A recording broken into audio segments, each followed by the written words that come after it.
Hello বন্ধুরা, আপনারা কি জানেন নিয়মিত ভাত খেলে কি হয়?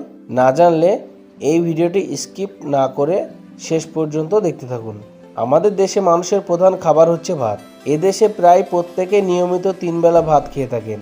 তবে ভাত খেলে আমাদের শরীরে বেশ কিছু সমস্যা দেখা দেয়। সেগুলি হলো, ভাত খেলে পেট দ্রুত ভরে যায় এবং পেট ফাঁপা হওয়ার সম্ভাবনা দেখা দেয়।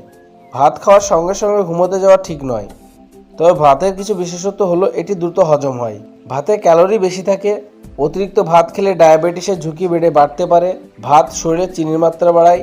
এমন পরিস্থিতিতে ডায়াবেটিস রোগীদের ভাত খাওয়া একেবারেই সঠিক নয়। ভাতে ক্যালোরির পরিমাণ অনেক বেশি।